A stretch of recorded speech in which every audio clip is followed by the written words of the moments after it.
जगन्नाथ सुभद्रा बलराम तीनों देव एक धाम, भक्तों के दुख हरण करते सदा कल्याण।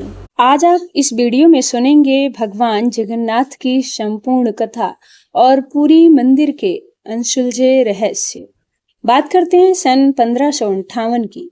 उड़ीसा का पूरी इलाका मुगल सेना जगन्नाथ मंदिर को तोड़ने के इरादे से आगे बढ़ रही थी। घोड़े सरपट दौड़ रहे थे, तलवारें तेज चमक रही थी। लेकिन जैसे ही सेना मुख्य गर्भगृह की ओर बढ़ी, एक अजीब सा तूफान उठा। सूरज की रोशनी अचानक गायब हो गई और चारों ओर अंधकार छा गया।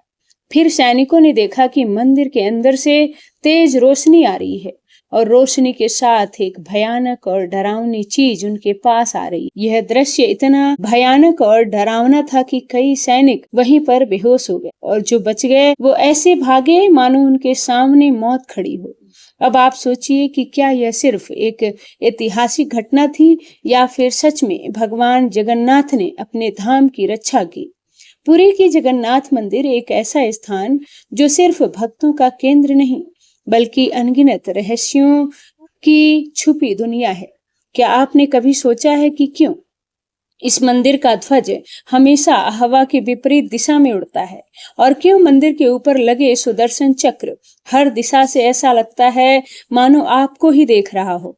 यहाँ तक कि प्रसिद्ध किताब भविष्य मालिका में इस मंदिर को लेकर कलयुग की कई भविष्यवाणियां की गई हैं, जो कि सारी की सारी सच हुई हैं। इनमें से सबसे प्रसिद्ध है कोविड-19 यानी कि कोरोना की घटना। इस किताब में लिखा गया था कि जब मंदिर का सबसे पुराना पेड़ गिर जाएगा तब एक भयानक महामारी आएगी और यह पूरी तरह सच भी हुई।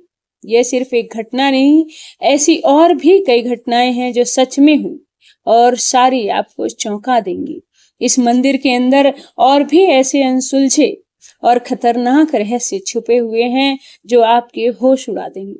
और सबसे बड़ा रहस्य है ब्रह्मा पदार्थ, यानी कि श्री कृष्ण का दिल माना जाता है। इस मंदिर में श्री कृष्ण जी का दिल आज भी मौजूद है, जिसे हर 12 साल में पुरानी मूर्ति से निकालकर नई मूर्ति में डाला जाता है और यह प्रक्रिया काफी महत्वपूर्ण है। इस दौरान अगर कोई श्री कृष्ण के दिल को देख ले तो वह तुरंत मर जाता है। इसकी कई घटनाएं हमारे सामने आती हैं।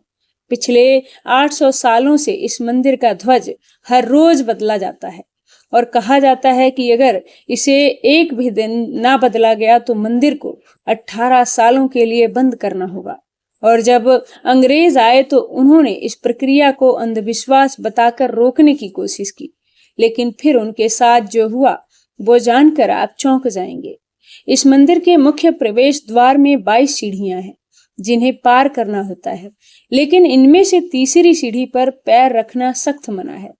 पर आखिर ऐसा क्यों और क्या होगा यदि आपने तीसरी सीढ़ी पर पैर रख दिया? फिर आती है मंदिर की रसोई, जहां 7 बर्तनों में एक साथ प्रसाद पकाया जाता है। पर नीचे की आंच से ऊपर वाला बर्तन पहले कैसे पक जाता है?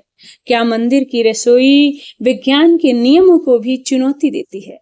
ऐसे ही और भी न जाने कितने चौंकाने वाले रहस्य। यह सिर्फ एक मंदिर नहीं, यह एक ऐसा तीर्थ है जहां धर्म, विज्ञान, वास्तु और चमत्कार चारों एक साथ खड़े हैं, जहां श्रद्धा सिर्फ पूजा नहीं बल्कि रहस्यों से सामना करने की तैयारी है।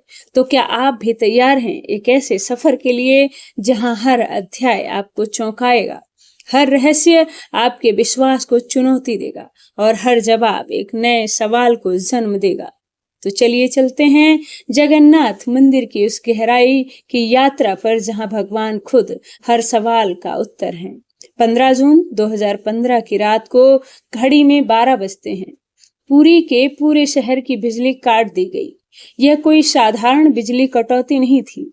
इस बिजली कटौती का कारण था मंदिर के गर्भगृह में चल रही विचित्र घटना। मंदिर के मुख्य पुजारी इस अंधेरी रात में अपनी आंखों पर पट्टी बांधे और हाथ में एक मोटा दस्ताना पहने हुए अपने हाथों पर एक दिव्य पदार्थ लेकर भगवान की मूर्ति की ओर बढ़ रहे थे। यह कुछ और नहीं बल्कि भगवान श्री कृष्ण जी का दिल था, जिसे ब्रह्मा पदार्थ भी कहा जाता है। ठीक 12 साल बाद यह प्रक्रिया आज मंदिर में फिर दोहराई जा रही थी। जहां भगवान जगन्नाथ जी की पुरानी मूर्ति से उनके दिल को निकालकर नई मूर्ति में लगाया जाता है। यह होता है भगवान के शरीर को बदलने का, लेकिन आत्मा को यथावत रखने का अनुष्ठान माना जाता है।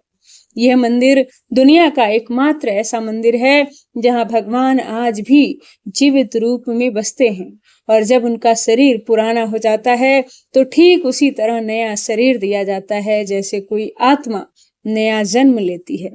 कहते हैं इस ब्रह्म तत्व को आज तक किसी ने नहीं देखा, और जिसने भी देखने की कोशिश की वह जिंदा नहीं बचा, और यही तरह लकड़ी को कमजोर कर देता है, जिस कारण हर 12 साल में मूर्तियों को बदलना पड़ता है। उस व्यक्ति ने यह तक कहा कि जब उस हृदय को प्रकाश में लाया गया तो वह चक्र की तरह घूमने लगा और जोर से कंपन करने लगा। यानी कि जब इस ब्रह्मा पदार्थ को रोशनी मिलती है तो यह और भी ज्यादा सक्रिय हो जाता है, जो कि खतरनाक साबित हो सकता है, जिस कारण से हर बार जब इसे पुरानी मूर्ति से नई मूर्ति में बदला जाता है तब पूरे की पूरे शहर की बिजली काट दी जाती है।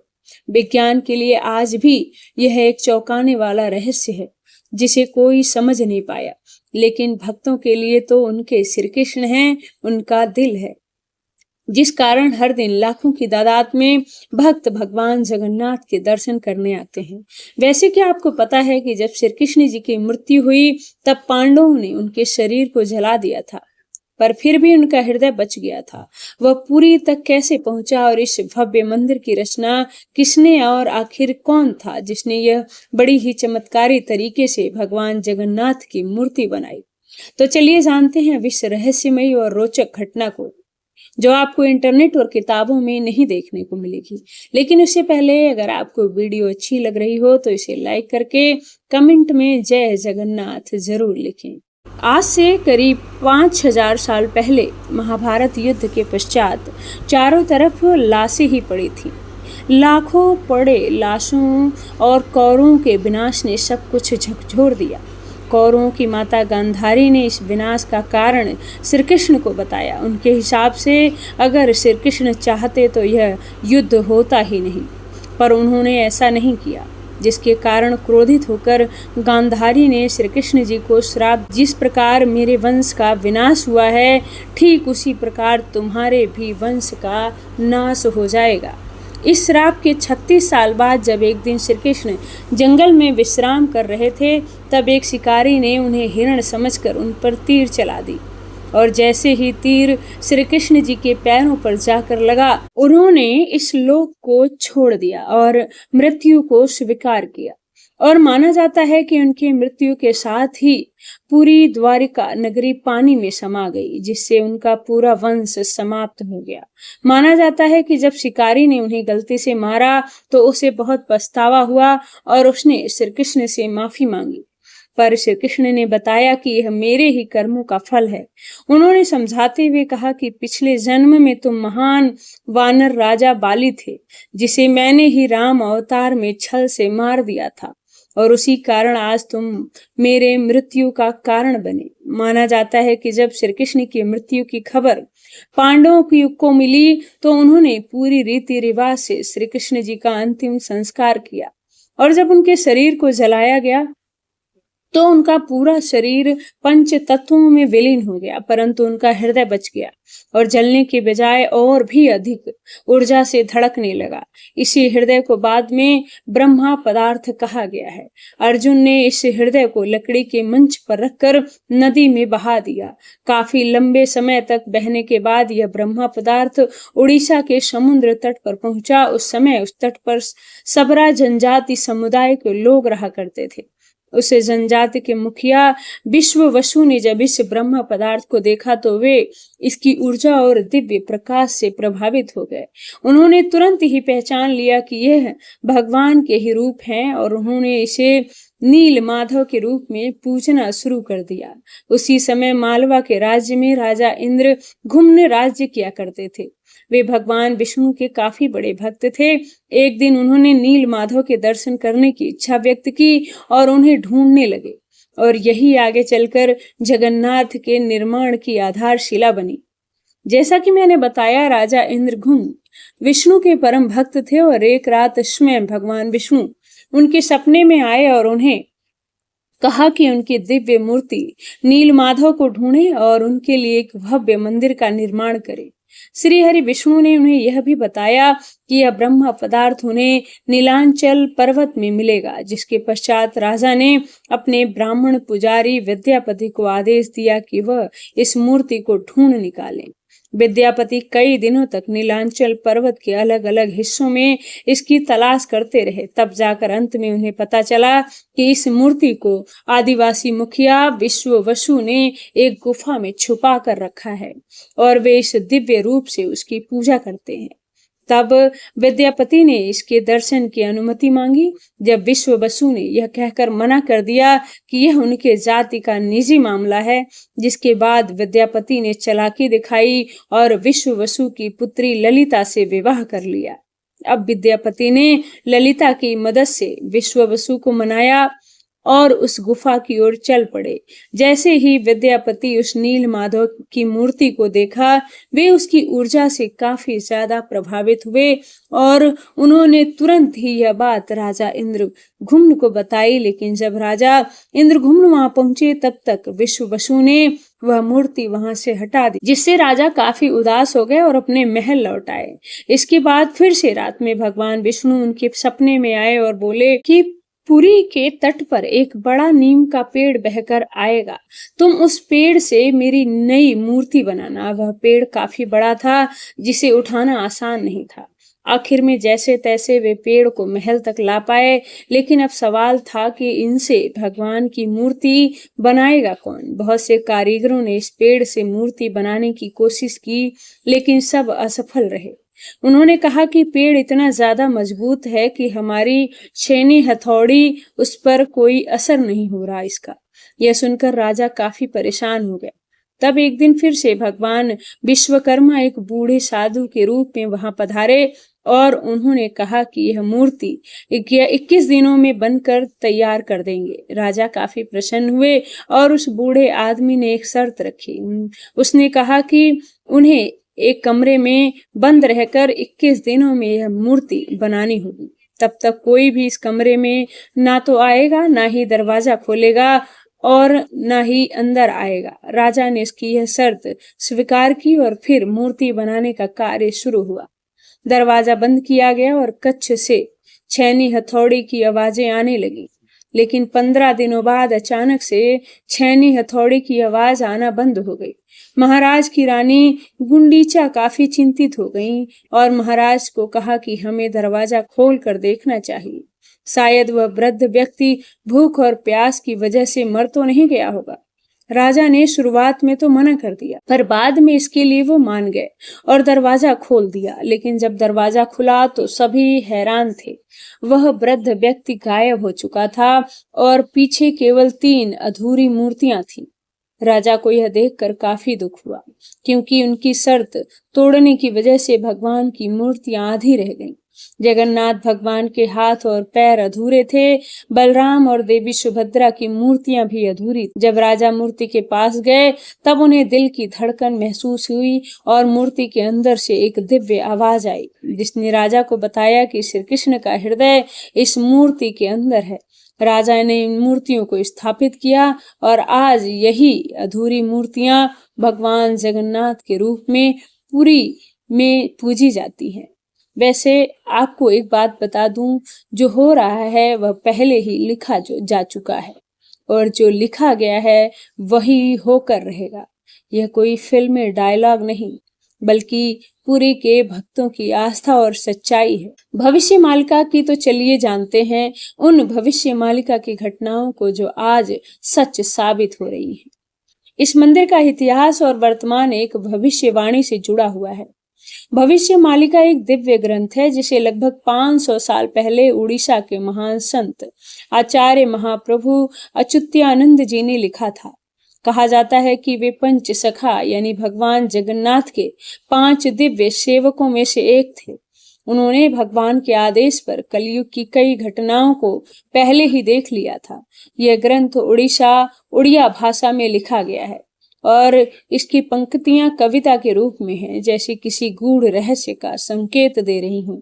आइए अब हम आपको बताते हैं भविष्य मालिका की कुछ चौंकाने वाली भविष्यवाणियां जो जगन्नाथ मंदिर और कलयुग के अंत से जुड़ी हुई है। इस ग्रंथ की सबसे चौंकाने वाली भविष्यवाणी 4 साल पहले काफी ज्यादा वायरल हुई थी, जब लोगों ने दावा किया था इसमें कोरोना महामारी का वर्णन भी है। उसमें लिखा गया है कि अनेकों रोग आएंगे, एक बड़ा रोग फैलेगा, लोग घरों में बंद रहेंगे, बाहर नहीं निकल पाएंगे। अब यह पंक्तियां किसी भी समान रीडर को 2020 की कोविड-19 महामारी की याद दिला देगी और पुरी और उड़ीसा में कई संतों और विद्वानों ने इस भविष्य मालिका की सटीक भविष्यवाणी से माना है।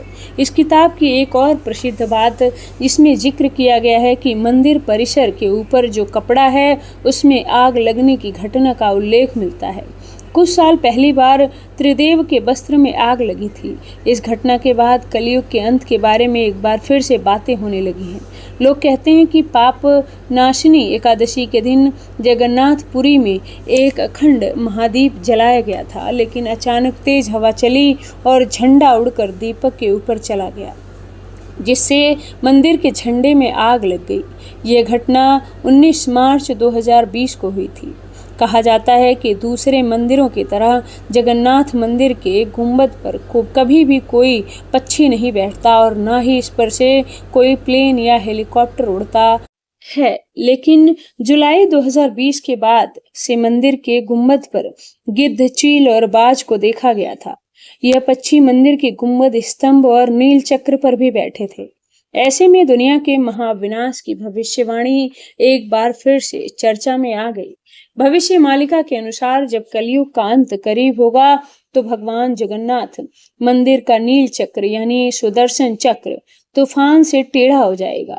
मई 2019 में समुद्री तूफान के कारण विशालकाय चक्र टेढ़ा हो गया था।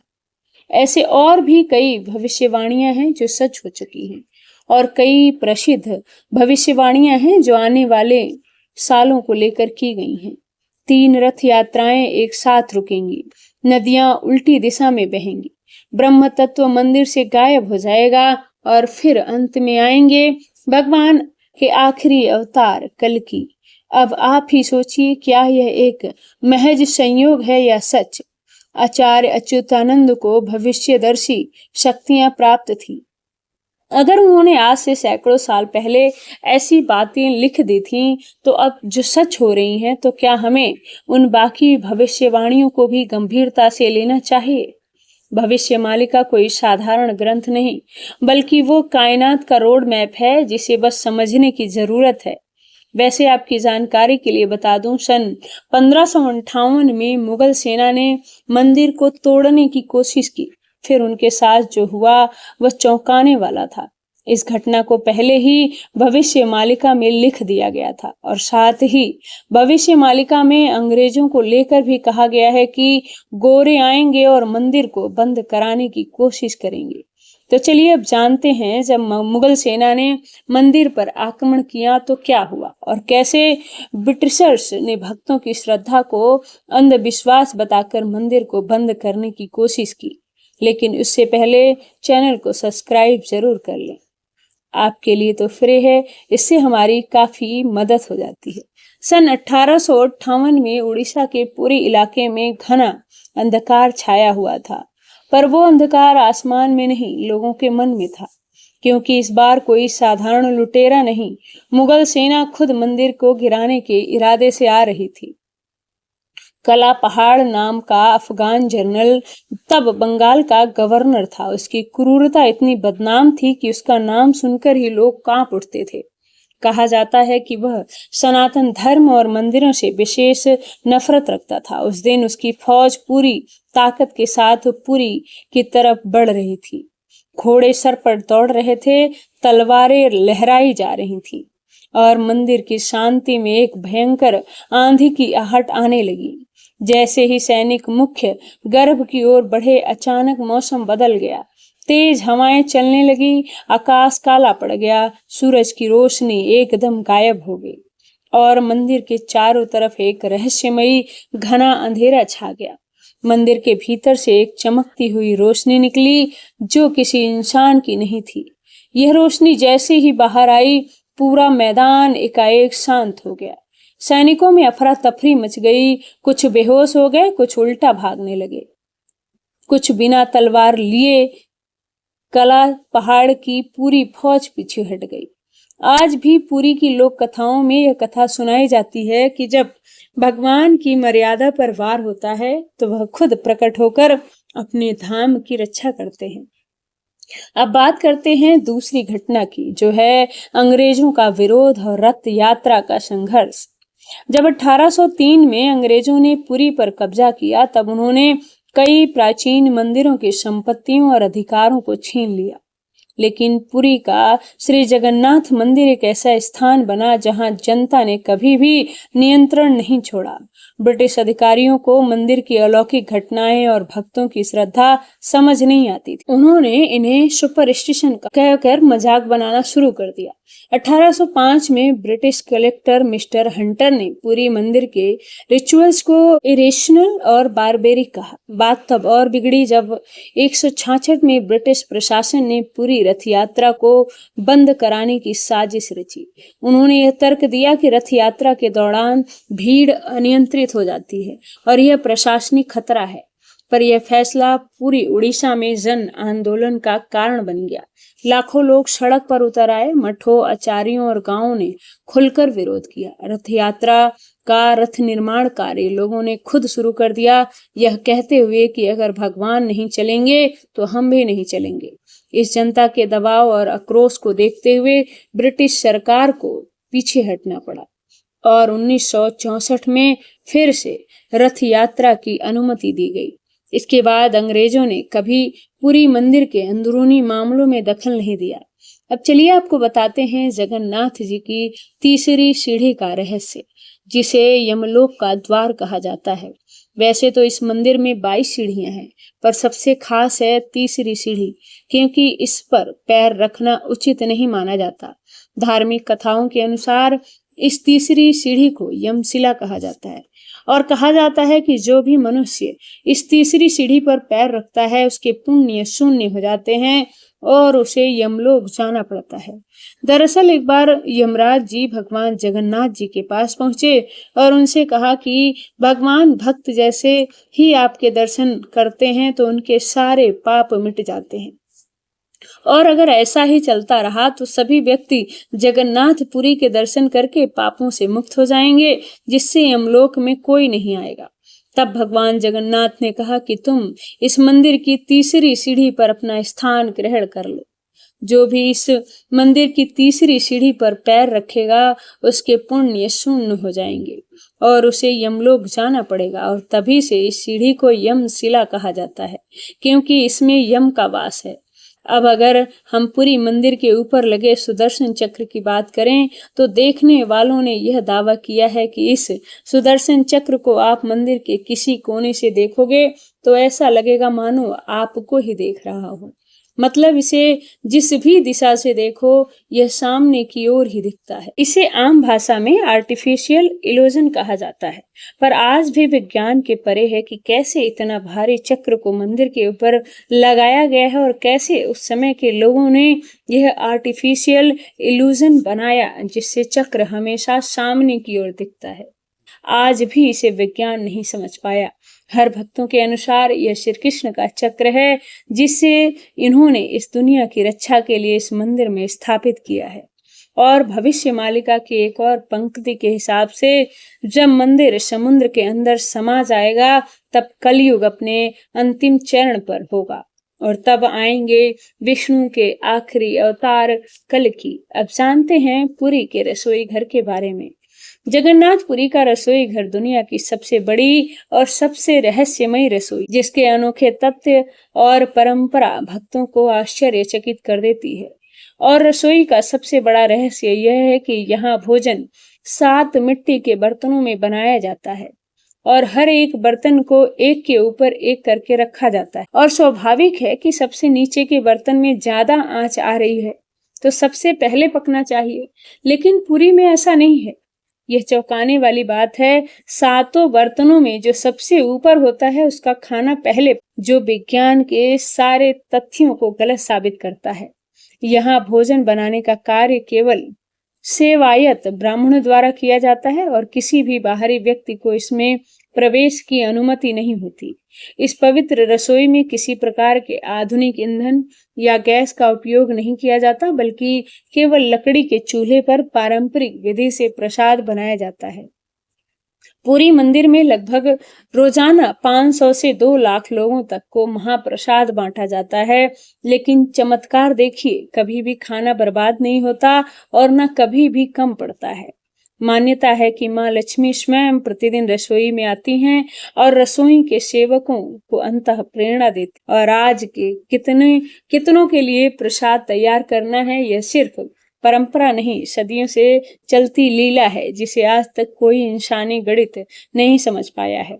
एक और चौंकाने वाली बात है कि इतने बड़े किचन में, जहां 500 से ज्यादा रसोई और सेवक काम करते हैं, जहां हर दिन सैकड़ों क्विंटल अनाज, सब्जियां और मसालों का इस्तेमाल होता है, वहां से न कोई बदबू आती है और न ही कोई कहा जाता है कि यह अग्निदेव और माता लक्ष्मी की कृपा है जो रसोई को हर प्रकार से अशुद्ध रखती है।